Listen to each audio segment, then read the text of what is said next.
ሰሙና ከተለያየ ነገሮች ተናገሩ አንደኛው ከእንግዲህ በቃ ስጋ አልበላ ማለት አንደኛው ደግሞ ፍራሽ ላይ አልተኛ ማለት አንደኛው ከእንግዲህ አላገባ ማለት ከዛ ነብያችን ሰለላሁ ዐለይሂ ወሰለም فمن رغب عن سنتي فليس مني ምን ማለት ነው እንግዲህ ከኔ ሱና ከኔ መንገድ የራቀ ሰው ከኔ አይደለም ብሏል የኔን መንገድ ያልተከተለ ብሏል ረሱል አለይሂ ሰላም ስለዚህ በመጀመሪያ ደረጃ የነብያችን ሰለላሁ ዐለይሂ ወሰለም ሱና ነው መንገዱን መያዝ አለብን من احب سنتي فقد احبني ومن احبني كان معي في الجنه ብሏል او كما قال رسول عليه الصلاه والسلام የኔን ሱና የወደደ የኔን መንገድ የተከተለ እኔን ወዶኛል እኔን የወደደኝ ሰው ጀነት ከኔ ጋር ነው ብሏል የጀነት መግቢያ ሰበብ ጭምር ነው ትዳር ማለት ነው ምክንያቱም ዚና ላይ እንዳይገባ ስለሚጠብቀው ወንጀል እንዳይገባ ይጠብቀዋል ሌላው ትልቁ ነገር ምንድነው اطلب الرزق بالنكاح على رسول عليه الصلاه والسلام ይሄ ደግሞ በጣም አጂብ ሐዲስ ነው ኒካህን በማድረግ እርዝቅ ፈልጉ ለርዝቅ ራሱ ሰበብ ነው ማለት አንድ ሰው ኒካህ ያሰረ ጊዜ እና በብቻ የነበረ ሰዓት ያለው ርዝቅ ይለያል ሲያገባ እንደው ቅድም ተጠቅሷል ማለት ከዛ ጋር ለማያያዝ ፈልጌ ነው መውለድን መፍራት የለብን ምክንያቱም ለርዝቁ መስፊያውም ሰበቡም ጭምር ስላለ እዚህ ላይ ኒካሁ ራሱ ትልቅ ለርዝቅ ሰበብ ነው እና እንግዲህ ትልቅ ዓላማን ያለው ይህን ዓላማ የተረዳ ሰው መባዛትን ቅድም የተጠቀሱ ነገሮች የተዘረዘሩ ነገሮችን የተቀበለ ሰው ታጋሽ ይሆናል በትዳሩ ላይ ማለት ነው እና ኢንሻአላህ ወደ መፍትሄው ስንሄድ ሌላ ሐሳብ አቀርባለሁ ባጭሩ ይሄን ይመስላል والله اعلم ይህ የጋብቻ ህይወት ያው ዓላማው ምንድነው ዓላማም እቅድም ግብም በሶስት ነው የከፈልኩት በመጀመሪያ እቅድ ነው የሚቀድመው እቅዱ ምንድነው ከብቸኝነት ህይወት መውጣት ነው ዓላማው ደግሞ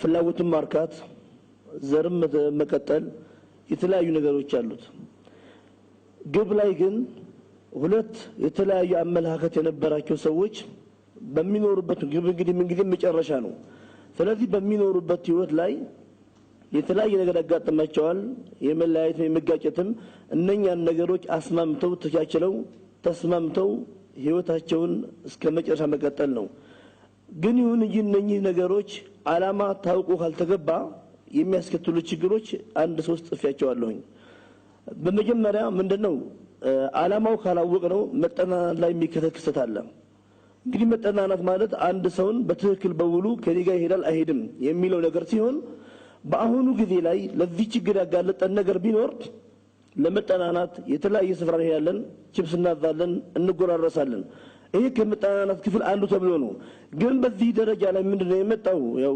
በሁለቱም ጾታዎች ላይ የአፋቸው ልክና ይሁዳቸው ልክ ከዛውጭ ምንም የሚሰው ነገር የለም ሁለተኛው ይሄንን ዓላማ አውቀው ለመግባት ለፋራው ፍቅር ይጋለጣሉ ፋራው ፍቅር በየሰየንኩት ምንድነው ፍቅር ካንድ ጎን ብዙ ጊዜ ሁለት ሰዎች ፍቅራቸው እንዲጨምርና እንዲቀጥል ለማድረግ ብዙ ሲጥሩና ሲሉ ፍቅር ወደ አንዱ ይዛናበልና አንዱ ላይ ይቀራል አንዱ ላይ ግን ተመሳሳይ ፍቅር አይገኝም በዛ መሃል ላይ ለምሳሌ ሷ ከሆነች በጣም የምትወደው ፍቅሩ ይዛባል ፍቅር ባላንስ ካልሆነ ጋብቻ መስራት አይቻልም ስለዚህ እሱን ለማግኘት ስትል በየቀኑ ከቤተሰብ አጣላለች ብሎም ደግሞ ለስነልቦና ችግርና ለእብረትም ሊያጋለጥ ይችላል ነው በሶስተኛ አሁንም የጋብቻ ዓላማ አውቀን ካልገባን ፍቅር ከመጀመሪያ ይመጣል ፍቅር የሚሆነው ደረጃው መጨረሻ ነው አላህም በቁርአን ላይ መወደተ ወራህማ ሲል መጀመሪያ ያስቀመጠው ምንድነው ለተስኩኑ ኢላሃ ነው የሚለው መኖሪያን ነው አንድነት ነው መስማማት ነው ፍቅርም መጨረሻ ነው ስለዚህ ፍቅር ወደ መጀመሪያ የሚቀደምበት ሁኔታም ይከሰታል ነው ጨርሻለሁ ሰላም አለይኩም ወራህመቱላሂ ወበረካቱሁ بسم الله الرحمن الرحيم الحمد لله رب العالمين وصلى الله وسلم على خير خلقه محمد وآله وصحبه وسلم أجمعين የጋብቻ ዓላማን ወጣቶች ማከል ማንሳት ለቀባሪ ማርዳት ይመስለኛል ጋብቻ ዓላማው ምን ይዞ ምናልባት እንግዲህ የተደበቁ ከጀርባ ብዙ ለሁሉ ግልጽ የማይሆኑ ዓላማዎች ሊኖሩ ይችላሉ እንጂ የሁሉ ወጣት የሁሉ ህዝብ ይሄንን ፕሮግራም የሚከታተለው ሰው ሽማግሌዎች እንኳን ቢሆኑ ምናልባት ለአቅመ አዳም ለአቅመ ሔዋን ያልደረሱ ካልሆኑ በስተቀር ከዓላማዎች መሰረታዊ ነገሮችን ሁሉም የሚያውቁ ይመስለናል ነገር ግን ሁሉ ጊዜ የምንነሳው እኛ ሙስሊሞች አላማችን ከእስላም ጋር ምን ያህል ተጣጥሟል ማለት ስለሆነ የነብዩን አለይሂ ሰላቱ ወሰለም አባባሎች ማስታወስ ያስፈልጋል። የኛ ነብይ ቅድም ወንድሜ ሐሰን እንዳለው ያላስተማሩት ነገር የለም። ግን ወደ ታች ሲመጣ የማያሳፍረው ያሳፍረናል። ሊያሳፍረው የሚገባን ደግሞ እንደ ስልጣኔ እንደ ግንዛቤ እንደ ዕውቀት አድርገነው ስንመካበት እንታያለን። ነብዩ አለይሂ ሰላቱ ወሰለም ወጣቱን ለየት አድርገው ከመከሩበት ሐዲሳቸው መካከል የጋብቻን ዓላማ ያስታወሱበት ነው። يا معشر الشباب من استطاع منكم الباءة فليتزوج ومن لم يستطع فعليه بالصوم. يا معشر الشباب من استطاع منكم الباءة فليتزوج بلو الزلاي في رواية صريحة واضحة على ما تناقروا فإنه أغض للبصر.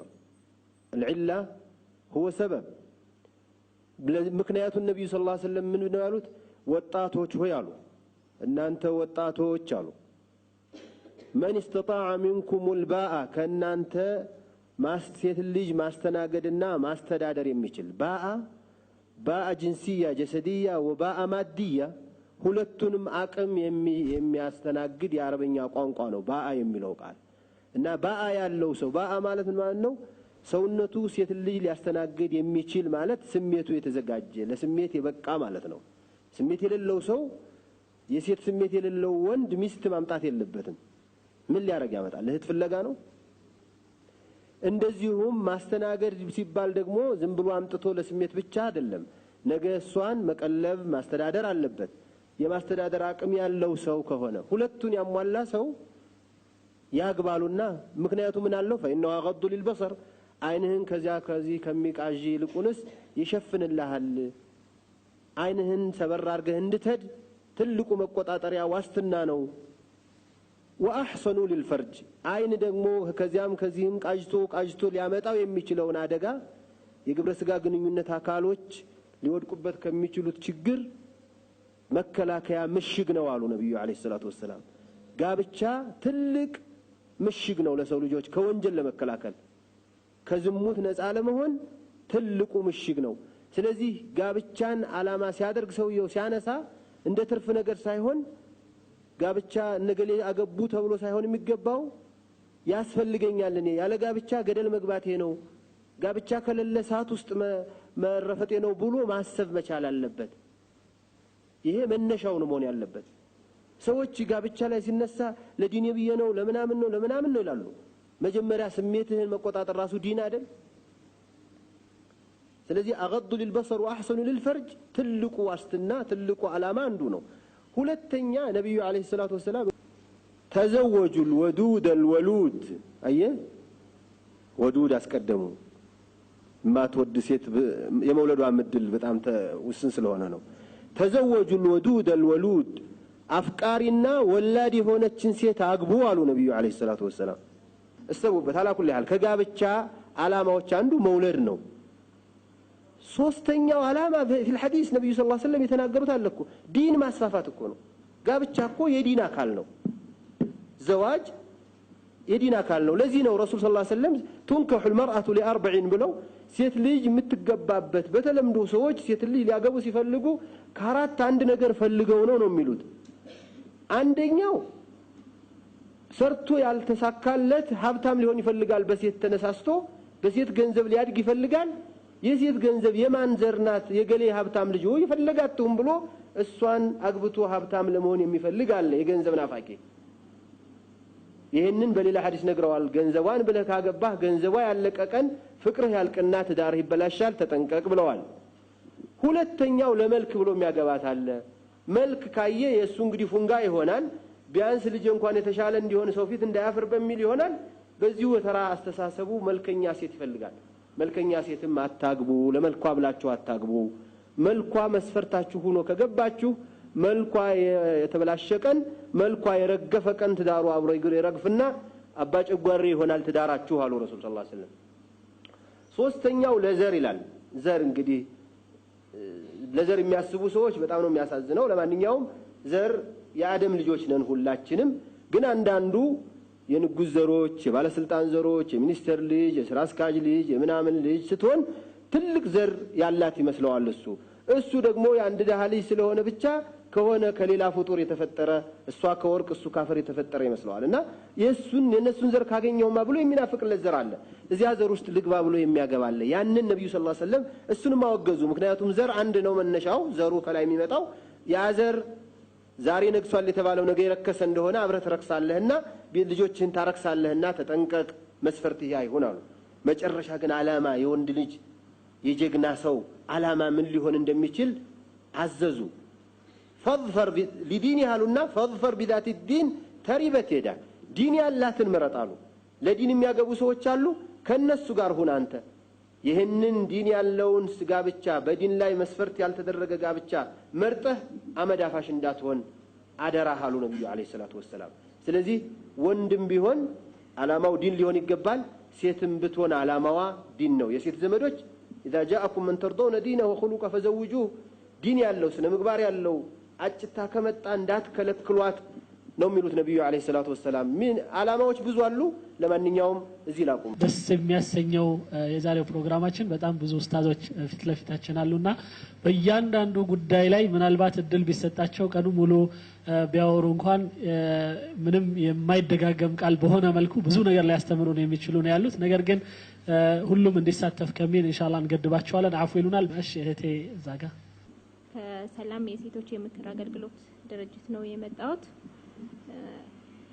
ከአብዛኛው በሰፊው ካለው የጋብቻ አላማዎች መካከል የተነገረ ስለሆነ በጣም ጠባቡንና ከጋብቻ አላማዎች ውስጥ አንዱ ሊካተት የሚችለውን ለመጥቀስ ነው ረሱል አለይሂ ሰላቱ ወሰለም ግንኙነት ማለት ወይም ሪሌሽንሺፕ የምንለውን ነገር ልክ እንደ መስታወት ነው ብለው በሐዲስ አስተላልፈውልናል ያ መስታወት ምንድነው ብለን በመናይ ጊዜ በቀረባችሁት ቁጥር ትክክለኛ ማንነታችሁን አስጠሊታም ከሆናችሁ ጥሩም ከሆናችሁ የሚነግራችሁ ነው የሚለውን ነገር ይይዛል በዛ በጋብቻ ውስጥ ምንድነው የምናገኘው ከተባለ ልክ እንደ መስታወት አቅርበው የሚያሳየንን ማንነታችንን የሚነግረን ሰው ያ ጋብቻ ያመጣልናል ሰዎች በተፈጥሯቸው ያለው ቴንደንሲ ያለ ከጾታዊ ለጾታዊ ያለውን የማድላት ነገር ያጋብቻ ያመጣልናል ሁሉ ጊዜ